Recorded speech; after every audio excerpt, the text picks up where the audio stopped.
Hello friends, आप देख रहे हैं द एग्री डॉक्टर्स। और दोस्तों, आज की इस वीडियो में बात करने वाले हैं धान में टॉप 5 खरपतवार नाशक दवाओं के बारे में हम लोग बात करेंगे। जो धान में आपको पता है दोस्तों, सबसे अधिक जो किसान प्रभावित होते हैं वो खरपतवार से ही प्रभावित होते हैं, क्योंकि धान की बुआई अभी चल रही है और बहुत सारे किसान जो है खरपतवार से बहुत ही ज़्यादा परेशान रहते हैं, जिनकी निराई गुड़ाई बहुत जगहों पर नहीं हो पाती है, बहुत जगह संसाधन की कमी होने की वजह से नहीं हो पाता। तो दोस्तों, आज हम उन्हीं 5 खरपतवार नाशक के बारे में बात करेंगे जो सबसे अच्छे और सबसे अधिक काम करता है, जो धान के लिए सबसे बेस्ट खरपतवार नाशक माना जाता है।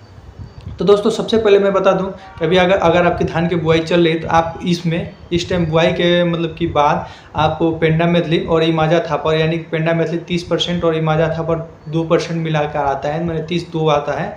तो दोस्तों, आप उसको यूज़ कर सकते हैं। इसके साथ ही साथ यदि आपके पास मार्केट में अगर वो अवेलेबल नहीं है तो आप साथ ही खरपतवार नाशक को यूज़ कर सकते हैं, जो यूपीएल के आती है और साथ ही बहुत ही अच्छा खरपतवार नाशक है। बहुत सारे लोग इसको सीडबेड में भी यूज़ करते हैं, तो इसीलिए बहुत ही अच्छा ये खरपतवार नाशक माना जाता है। ठीक है दोस्तों, यदि आपकी बुआई हो गई है और मतलब कि लगभग 1 महीने हो गई है, 1 महीने के बाद जो निराई गुड़ाई करते हैं तो आप सक्षम नहीं है निराई गुड़ाई करने में, तो उस समय में भी आप बहुत ही अच्छा खरपतवार नाशक का यूज करके और अपने खरपतवारों को पूरे कंट्रोल कर सकते हैं। जैसे में बिस्पेरविक सोडियम 10% आता है, जैसे कि दोस्तों आप मार्केट में नॉमिनी गोल्ड के नाम से आता है, जिसमें चौड़ी पत्ती वाली और सकरी पत्ती वाली सभी प्रकार के खरपतवारों को ये नष्ट कर देगा। थोड़ा सा दोस्तों जो अपना मोथा होती है उसको ये खत्म नहीं कर पाता है, फिर भी उसको ये कुछ दिनों के लिए पिला करके और इसको जला देता है। ठीक है दोस्तों, तो बिस्पेरविक सोडियम PI का जो आता है नॉमिनी गोल्ड के नाम से, आप उसको यूज़ कर सकते हैं। यदि आपके मार्केट में बिस्पेरविक सोडियम नहीं मिल रहा है तो इसके जगह पे दोस्तों देखिए हेलासल्फ्यूरॉन का यूज़ कर सकते हैं, हेलासल्फ्यूरॉन मिथाइल का यूज़ कर सकते हैं 75%, जो मार्केट में सेम्प्रा के नाम से उपलब्ध होती है। और सेम्प्रा यानी कि ये धानुका कंपनी की है, बहुत ही अच्छा इसका रिजल्ट आता है। इसका 36 ग्राम प्रति एकड़ धान में यूज होता है। ठीक है दोस्तों, और बहुत सारे ऐसे किसान हैं जो मार्केट में ये दोनों अवेलेबल नहीं हो पा रहा है, बहुत मतलब कि महंगा की वजह से नहीं हो रहा है, तो आप बहुत ही कम पैसा में जैसे कि 2,4-D और अपना पेंडामेथलिन दोनों मिलाकर अगर यदि आप धान में यूज़ करते हैं तो आपकी फसल अच्छी भी रहेगी और सभी प्रकार के खरपतवार को नष्ट हो जाएगा।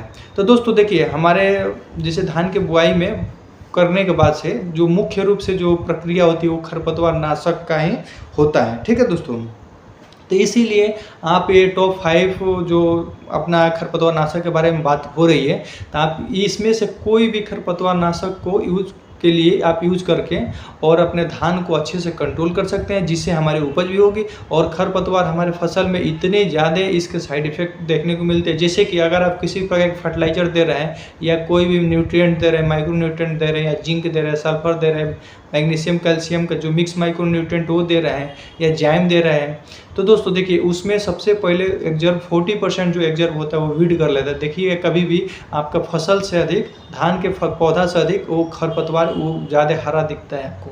इसीलिए तो दोस्तों एग्जर्व करने में बहुत ही मास्टर होता है। और जब तक ये खेतों में नष्ट नहीं हो जाएगा, यदि आप इसका 2 ही समाधान है, पहले आपके पास निराई गुड़ाई का संसाधन है, आप निराई गुड़ाई कर सकते हैं, नहीं है तो आप इसको दवा को प्रयोग करके आप अपने खरपतवार को कंट्रोल करके और अपनी फसल को सुरक्षित कर सकते हैं, और जिससे कि हमारी उपज पे कहीं ना कहीं इसकी साइड इफेक्ट देखने को तो कोई भी नहीं मिलती हेर्बिसाइड की, पर इसकी उपज आपको देखने को, मेरिट आपको देखने को मिलेगी। जैसे क्या होता है दोस्तों, अगर आपके धान में अगर 25 से 30 क्विंटल प्रति एकड़ होती है तो उस जगह पे आपका 30 से 35 क्विंटल प्रति एकड़ आपको धान मिलेगा। क्योंकि वो कम मिलेगा, क्योंकि दोस्तों देखिए अगर आप सही समय पर खरपतवार को यूज़ करते के लिए दवा का यूज़ करते हैं तो भी आपको इसमें फ़ायदा मिलेगा। बहुत सारे ऐसे किसान होते हैं जो खरपतवार का, जैसे कि अभी बुआई हो गई है, उसके 2 महीने 3 महीने तक उसी तरह खेत को छोड़ देते हैं, जिससे कि धान से बड़ा बड़ा खरपतवार हो जाता है। तो दोस्तों उस समय में आपकी उपज पूरे कम हो जाएगी, क्योंकि अगर सही समय पर इसकी निराई गुड़ाई नहीं होती है, या वीड कंट्रोल नहीं हो पाता है, या हम सही समय पर इसका दवा का प्रयोग नहीं कर सकते हैं, तो दोस्तों देखिए हमारी उपज पर कहीं ना कहीं इसका भी साइड इफेक्ट देखने को मिलता है। क्योंकि दोस्तों समय से नहीं होगा तो समय से पौधा ग्रो नहीं करेगा, और ग्रो नहीं करेगा तो दोस्तों आपका धान के बालियाँ भी छोटी छोटी होगी। हो सकता है कि उसमें आगे चल के कोई और भी बीमारी लग सकती है, खैरा डिजीज लग सकती है, या कोई इंसेक्टिसाइड्स का प्रकोप हो सकता है, या फंजीसाइड्स का प्रकोप हो सकता है। तो दोस्तों इन सभी चीज़ों को देखते हुए यदि हम अपने धान की बुआई कर लिए हैं तो 30 से 35 दिनों के बाद से खरपतवार नाशक यूज़ करना चालू कर दें, क्योंकि अभी छोटे-छोटे जैसे खरपतवार होते हैं तो उस समय आपकी बहुत ही फ़ायदा मिलता है। और इसमें क्या होता है दोस्तों कि बहुत ही जल्दी ख़त्म भी हो जाता है। अगर दवा का भी स्प्रे कर देंगे तो ख़त्म हो जाएगा। अगर नहीं आपके पास संसाधन है, आपके पास लेबर है, तो आप या अपने पास मतलब कि काम करने वाले खेत में हैं मज़दूर, तो आप उनके माध्यम से भी आप उसको अगर निराई-गुड़ाई कर देते हैं तो सबसे बेस्ट तरीका है। ठीक है दोस्तों, चलिए मिलते हैं नेक्स्ट वीडियो में, तब तक के लिए धन्यवाद दोस्तों। और आज की वीडियो में इतना ही तक। अगर आपको चैनल अच्छा लगा हो तो वीडियो और इन्फॉर्मेशन अच्छी लगी हो तो आप इसको चैनल को एक बार ज़रूर लाइक सब्सक्राइब शेयर ज़रूर कर लीजिए। धन्यवाद। जय हिंद, जय भारत।